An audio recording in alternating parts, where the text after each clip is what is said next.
Hello friends, இன்னைக்கு நம்ம பார்க்க போகிறது ஜாப்பனியன் மீ சீரீஸ்னு கினோஷியா சீசன் 1 எபிசோட் 11 தான் இன்னைக்குள்ள வீடியோவில் பார்க்க போகிறோம். ஸோ இந்த எபிசோடுக்கு அப்புறத்துல இருந்து ஸ்டோரி லைன் ரொம்பவே டிஃப்ரெண்ட்டாக போக ஆரம்பிக்கும். கினோஷியா யாருன்னு கண்டுபிடிக்கிறத விட ஒவ்வொருத்தங்களை பற்றின டீட்டெயில்ஸையும் நம்ம ஹீரோ தெரிஞ்சுக்கிடணும் அப்படின்னு ட்ரை பண்ண ஆரம்பிப்பான். முடிஞ்ச அளவு டீட்டெயிலாக எக்ஸ்பிளைன் பண்ண ட்ரை பண்ணுறேன். சரி வாங்க நம்ம இன்னைக்குள்ள கதைக்குள்ள போகலாம். இன்னைக்கு நம்ம பார்க்க போகிறது கினோஷியா சீசன் 1 எபிசோட் 11. நம்ம ஹீரோ இப்போ திரும்பவும் டைம் லோப் பண்ணுறான். எஸ்கியூ தான் வந்து நம்ம ஹீரோவை எழுப்பி விடுறா. நம்ம ஹீரோ இந்த தடவை பையனாக தான் இருக்கான். நம்ம ரெண்டு பேரும் காட் டியூட்டியில் இருந்ததுனால செட்ஸு தான் என்ன வந்து உன்னை எழுப்ப சொன்னா. நம்ம ரெண்டு பேருமே லியோ 1ல இறங்கல. ஸோ கண்டிப்பாக நீயும் இந்த கியூட் லிட்டில் எஸ்கியூவோ கினோஷியா கிடையாது அப்படின்னு சொல்கிறா. ரெம்னனை எஸ்கியூ தான் போனதில் மிரட்டிட்டு இருந்திருப்பா. எஸ்கியூ உண்மையிலேயே மோசமானவளா அப்படின்னு நம்ம ஹீரோ யோசிக்கிறான். என்னப்பா பார்க்குறேன்னு கேட்குறா. வேற யாரெல்லாம் ஷிப்பில் இருக்காங்கன்னு நம்ம ஹீரோ கேட்குறான். அவ்வளோ யாரெல்லாம் இருக்காங்கன்னு சொல்கிறா. குக்குரோஷ்காவோ இந்த தடவை இருக்கா. மொத்தமாக 9 பேர் இருக்காங்க. 2 பேர் கினோஷியா, இன்ஜினியர், டாக்டர், கார்டியன் ஏஞ்சல் இருக்காங்க. அது போக காட் டியூட்டில எஸ்கியூ நம்ம ஹீரோ இருக்காங்கன்னு லெவி சொல்லுது. போன தடவை குக்குரோஷ்கா இல்ல, அதனால ஜானஸ் கிட்ட கேட்டதுனால அவன் சொல்லல. பட் இந்த லூப்ல குக்குரோஷ்கா உயிரோட இருக்கா நம்ம ஹீரோ பாக்குறான். நான் தான் இன்ஜினியர் அப்படின்னு யோரிக்கோ வெளியே வர. ஆக்சுவலி நான் தான் இன்ஜினியர் அப்படின்னு ஷீக்கிமிச்சியோ வெளியே வரேன். ஆக்சுவலி நான் தான் இன்ஜினியர் அப்படின்னு ரெமனனும் கை தூக்குறான். நினைச்சதை விட அவங்க அதிகமா இருக்காங்க ஜானஸ் யோசிக்கிறான். சரி அப்ப டாக்டரை வச்சு இவங்களை கோல்டு ஷிப்ல போட்டா யாரு கினோஷியான்னு தெரிஞ்சிட போதுன்னு செட்ஸு யோசிக்கிறா. சரி ஃபர்ஸ்ட் யாரை போடலாம் அப்படின்னு யோரிக்கோ கேட்கவும் ஹியூமன்ஸ்னு கன்ஃபார்ம் பண்ணப்பட்ட கேட்போமே அப்படின்னு செப்பி சொல்றான். ஃப்ரீஸ் பண்றது ரொம்பவே டேஞ்சரஸ் ஆனது. காட் டியூட்டில இருக்கிறவங்களையும் கோல்டு ஸ்லிப்ல போடக்கூடாது அப்படின்னு ஜானஸ் யோசிச்சுட்டு இருக்கவோ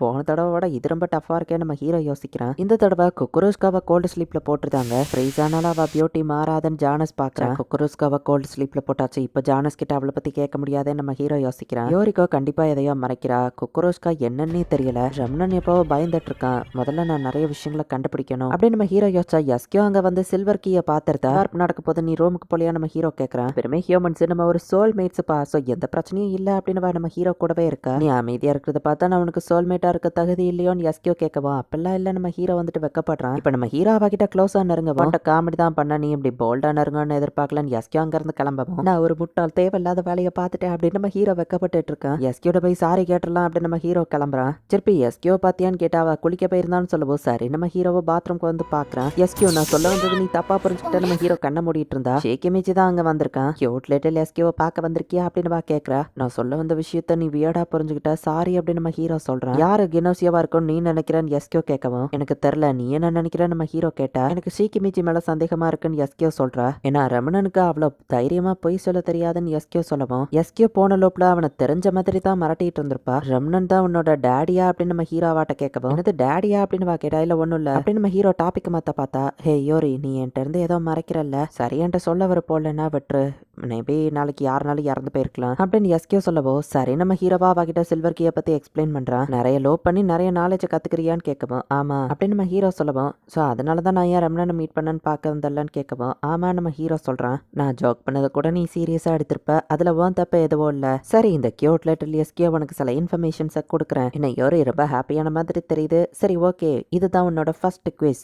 எஸ்கியூவோட பேரு எதனால எஸ்கியூ அப்படின்னு கேட்கவும் தெரியலையே. எஸ்ன்னா அதுல ஏதாச்சும் ஒரு பேர் இருக்குமான்னு நம்ம ஹீரோ யோசிக்கவும் டிக் டாக் டைம் ஆகும். நெக்ஸ்ட் கொஸ்டினுக்கு போலாம். ஏபிசிங்கிற ஆல்பபெட்டிக்கல் ஆர்டர்ல செட்டுக்கு அப்புறமா வர்றத ஏஏ ஏபி ஏசி இப்படியே நம்ம கண்டினியூ பண்ணும்போது எஸ்கியூ எத்தனாவதா வரும்னு கேட்டா நம்ம ஹீரோ அப்படியே கையில என்ன ஆரம்பிக்கவோ 511th. அதுக்கு அர்த்தம் அந்த எஸ்கியூங்கிறது ஒரு ஸ்பேரான பாடி. 511th கிரியேட் பண்ணப்பட்ட ஒரு பாடி. என்னோட அம்மா அவங்க பேரு மான இளமையா இருக்கிறதுக்காக அவங்க நிறைய ஸ்பேர் பாடி வச்சிருந்தாங்க. அதுல ஒண்ணுதான் இந்த 511th எஸ்கியூ. என்னவா சொல்லவா அப்ப நீ ஹியூமன் இல்லையா நம்ம ஹீரோ கேட்டா. கிரியேட் பண்ணப்பட்டதுனால நான் ஹியூமன் இல்லாம இருக்கலாம். பிறந்ததுல இருந்து ஒரு இன்குபேஷன் பாடில கான்சியஸோட தான் இருந்தேன். மானன் அவங்க மெமரிஸை என் பாடிக்கு டிரான்ஸ்ஃபர் பண்ணாங்க. பட் அது ஃபெயிலியர் ஆயிடுச்சு. எனக்குன்னு ஒரு புது கான்சியஸ்னஸ் கிரியேட் ஆச்சு. அதுதான் நீ பாக்குற அந்த கியூட் லிட்டில் எஸ்கியூ அப்படின்னு சொல்லவும் ஓ இதனாலதான் உனக்கு ஒரு வயசுன்னு சொன்னியா நம்ம ஹீரோ கேட்கவும் ஓ உன்னோட வேற ஏதாச்சும் லோப்ல சொல்லியிருப்பேன் அது கரெக்ட் தான். அதனாலதான் என் ஸ்கின் இன்னும் அழகா இருக்கு அப்படின்னு திரும்பவும் அதையே சொல்ற. ஃபர்ஸ்ட் டைமா இப்பதான் நான் இதை கேள்விப்படுறேன் அப்படின்னு நம்ம ஹீரோ சோகமாகவும் இது ஜஸ்ட் ஒரு ஸ்பேர் பாடி தான், நான் ஒரு ஹியூமன் மாதிரி நடிச்சிட்டு இருக்கேன் அவ்வளவுதான். பட் என்னை பத்தி கவலைப்படாத அப்படின்னு சொல்றா.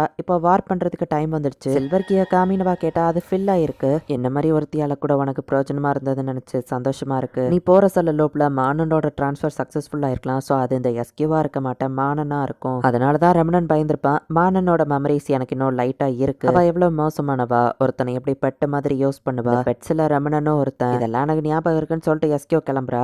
எஸ்கேவா தலையில மாட்டிருந்த அந்த பிரேஸ்லெட்டை வச்சுட்டு போயிட்டு அதை கொடுக்கலாம் நம்ம ஹீரோ போறா. நடக்கும்போது அதுங்க எஸ்கேவா கொண்டுடுச்சுன்னா சொன்னா எப்படியாச்சும் அவளை ப்ரொடெக்ட் பண்ணணும், அவளை கடைசியா ஒரு தடவை பாத்திரணும்னு ஃபாஸ்டா நம்ம ஹீரோ போறான். பட் அதுக்குள்ள வார்ப் நடந்துருது. நம்ம ஹீரோவா அப்படியே ஸ்டாப் ஆயிருந்தான். கண்முழிச்சு பார்த்தா எஸ்கேவோட ரூமுக்கு வெளியே நம்ம ஹீரோ கிடக்குறான். இல்லவே எஸ்கே உயிரோட இருக்காளான்னு கேட்டா ஆமா இருக்கா அப்படின்னு சொல்லவும் நல்ல வேலை அப்படின்னு நம்ம ஹீரோ பார்க்க ஒரு ஃபேஸை சீரியஸா வச்சிருக்கிற ப்ரப்போஸ் ஏதோ பண்ண வந்திருக்கியான்னு எஸ்கே காமெடி பண்றா. மீட்டிங்க்கு போய் ஆகணும் வா அப்படின்னு சொல்லி எஸ்கே நம்ம ஹீரோவை கூட்டிட்டு போறா. பார்த்தா இந்த தடவை ஜானஸ் தான் இறந்து போயிருக்கான். சரி ஓகே நான் மீட்டிங் ஆரம்பிக்கிறேன், நான் தான் டாக்டர், வேற யாராச்சும் கிளைம் பண்ண போறீங்களா அப்படின்னு செட்ஸோ கேட்கறேன். குருஷ்காவை செக் பண்ணி பார்த்தா அவ ஒரு கினோஷியா அப்படின்னு செட்ஸோ சொல்றா. ஆல்ரெடி ஒரு கினோஷியா மாட்டிக்கிச்சு, அதனால தான் இங்க டாக்டர்னு வேற யாரோ கிளைம் பண்ணல அப்படின்னு செட்ஸோ சொல்றா. ஏன்னா பேலன்ஸ் இருக்கிற ஒரு கினோஷியா ஆல்ரெடி இன்ஜினியர்னு கிளைம் பண்ணிட்டு ஒன்னு ரெம்னன் இல்ல ஷீக்கிமிச்சி இவங்க தான் கினோஷியாவா இருக்கும் அப்படிதானே மத்தவங்க யோசிச்சா. மேபி கோல்டு ஸ்லீப்புக்குள்ள போன கொக்கரோஷ்கா டாக்டரா இருந்து இந்த செட்ஸோ ஒரு கினோஷியாவா இருந்தா அப்படின்னு யோரிக்கோ கேட்கறா. யோரிக்கோ சொல்றதுலயும் பாயிண்ட் இருக்குன்னு மத்தவங்க யோசிக்கிறாங்க. எஸ்கியோல நான் யாராச்சும் இறந்து போறதுக்கு முன்னாடி இந்த டைம் லைன்ல நிறைய டீட்டெயில கத்துக்கணும் நம்ம ஹீரோ யோசிச்சுட்டு செட்ஸோ இல்ல கொக்கரோஷ்கா ரெண்டு பேர்ல யார் டாக்டரா இருந்தாலும் நமக்கு பிரச்சனை பெருசா கிடையாது,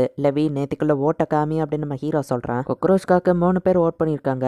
அதுல கொக்கரோஷ்காக்கு ரெம்னனும் ஓட் பண்ணிருக்கான். கண்டிப்பா ரெம்னன் அப்படின்னா கினோஷியா கிடையாது, ஏன்னா கினோஷியாக்கு இன்னொரு கினோஷியாவே ஓட் பண்ணாதுன்னு சொல்லவும் மேபி செட்ஸுவோ ரெம்னனும் கினோஷியாவா இருக்க சான்ஸ் இருக்குல்ல, கொக்கரோஷ்கா ஹியூமனா இருக்க வாய்ப்பு இருக்குன்னு ஷீக்கிமிச்சி கேட்கறான். செட்ஸோ யோரிகாவுக்கு ஓட் பண்ணிருக்கா, ரெம்னன் கொக்கரோஷ்காக்கு ஓட் பண்ணிருக்கா. கினோஷியாஸ் இப்படி தனித்தனியா ஓட் பண்ணாது, ஒரே பர்சனுக்கு ஓட் போட்டு கோல்டு ஸ்லீப்குள்ள அனுப்ப பார்க்கணும்னு சொல்லவும் ஷீக்கிமிச்சி தான் கினோஷியான்னு கன்ஃபார்ம் பண்ணி அவனுக்கு ஓட் பண்றாங்க. லைட்டோ எக்ஸாக்ட்லி கிரீன் கலர்ல மாறிடுது. கினோஷியா ப்ராப்ளம் இனி இல்ல. பிரச்சனை முடிஞ்சதுன்னு எஸ்கியோ ஃபாஸ்டா அங்க இருந்து கிளம்புறா. எனக்கு ரொம்ப டைம் இல்ல, அடுத்த லூப்புக்குள்ள நான் போறதுக்கு முன்னாடி எஸ்கியோ கிட்ட ஃபாஸ்டா நம்ம ஹீரோ போய் பார்த்தா அந்த ஹாலோகிராம் வேர்ல்டுல எஸ்கியோ அவளே மாதிரியே இருக்கிற நிறைய பார்ட்ஸை கிரியேட் பண்ணி வச்சிருக்கா. நீ இதை மறந்துட்ட அப்படின்னு சொல்லி அவளோட பேண்டை போய் ஒரு பாட் கிட்ட நம்ம ஹீரோ கொடுக்குறான். கரெக்டா நீ என்ன கண்டுபிடிச்சிட்டியா, ஆச்சரியமா இருக்குன்னு சொன்னா சாரி அப்படின்னு நம்ம ஹீரோ சொல்றான். இடத்துல என்ன ஃபீல் பண்ணுங்கிறத கரெக்டா உன்கிட்ட சொல்லி இருந்திருக்கோம். நீ ஒன்னும் ஃபெயில்டு எக்ஸ்பெரிமெண்ட்லாம் கிடையாது, உங்களுக்கான ஒரு ஸ்பேர் பாடியோ கிடையாது நம்ம ஹீரோ சொல்லவும் நீ என்ன சொன்னாலும் உண்மை மாறிடாது, ஏன்னா இந்த கியூட் லிட்டில் எஸ்கியோ இன்னொருத்தருக்கான ஸ்பேர் தான் அப்படின்னு வா சொல்லவும் இல்ல இத்தனை க்ளோன்ஸ்லயும் நான் உன்னை கரெக்டா கண்டுபிடிச்சல, ஏன்னா எத்தனையோ லோப்ல ஒன்னு பார்த்திருக்கேன், என்ன பொறுத்தளவு நீ ஒரு ஸ்பேர் கிடையாது, நீ ஒரு எஸ்கியோ ஒரிஜினல் நீ அப்படின்னு நம்ம ஹீரோ சொல்லவும் யோரி நீ எனக்கு இவ்வளவு தூரம் இருப்பேன்னு நான் எதிர்பார்க்கலப்பா அப்படின்னு எஸ்கியோ லவ் பண்ற மாதிரி காமெடி பண்ணிட்டு இருக்க. உன்னை பத்தி நல்லாவே தெரியும், எப்பவும் இந்த மாதிரி பொய்களுக்கு பின்னாடி நீ மறைய பாப்ப, அதுதான் நீ ஃபைனலி உண்மையான உன்னை நான் மீட் பண்ணிட்டேன் அப்படின்னு நம்ம ஹீரோ சொல்லவும் நீ இப்போ லவ் பண்ண போறல, இன்னும் நிறைய எஸ்கியோவை மீட் பண்ணுவ, அம்மாவோட மெமரி சக்சஸ் ஆன எஸ்கியோவை கூட நீ மீட் பண்ண சான்ஸ் இருக்கு. பட் எப்பவும் அந்த கியூட் லிட்டில் எஸ்கியோவை நம்பாத சரியா, ஏன்னா மானன் நேச்சுரலா பொய் சொல்லக்கூடியவா, என்ன மாதிரி பொய் சொல்றவா கிட்ட ஏமாந்துறாரு, அது இந்த டைம் லூப்ல இருக்கிற இந்த எஸ்கியோவை எப்பவுமே மறந்துடாத சரியா அப்படின்னு சொல்லி அவ அழ ஆரம்பிக்கவோ கண்டிப்பா நான் மறக்க மாட்டேன்னு நம்ம ஹீரோ சொல்றான். ஒரு பொண்ணு நீ அழ வச்சுட்டு இல்ல, ப்ளீஸ் யோரி என்னை விட்டு போகாத இங்கேயே இரு அப்படின்னு சொல்லி அவ கேட்கறா. நம்ம ஹீரோ டைம்ல பண்ணிதான் ஆகணும், நான் யோரி உன்னை லவ் பண்றேன் என்னவா சொல்றா. இந்த இடத்துலயே இந்த எபிசோட் முடியுது. ஸோ எஸ்கே அப்படிங்கிற அந்த கேரக்டர் வந்துட்டு மானன் அப்படிங்கிற ஒருத்தியோட ஸ்பேரான பாடி தான், அந்த எக்ஸ்பெரிமெண்ட் தப்பா போனதுல கிரியேட் ஆனது தான் இந்த எஸ்கே. இவளுக்கு முன்னாடி 510 ஸ்பேர் பாடிஸ் இருக்கு, நம்ம லைஃபுக்குன்னு ஒரு அர்த்தமே இல்லைன்னு நினைக்கும் போது எஸ்கேவை கரெக்டா நம்ம ஹீரோ கண்டுபிடிச்சிருப்பான், அதனால தான் அவ நம்ம ஹீரோவை லவ் பண்ண இப்ப ஆரம்பிச்சிட்டா. பட் அந்த டைம் லைன்ல விட்டு நம்ம ஹீரோ போறான் அப்படிங்கிறதுனால தான் எஸ்கே ரொம்பவே கவலைப்படுறா. தேங்க்யூ ஃபார் வாட்சிங், பை கைஸ், நெக்ஸ்ட் எபிசோட்ல மீட் பண்ணலாம்.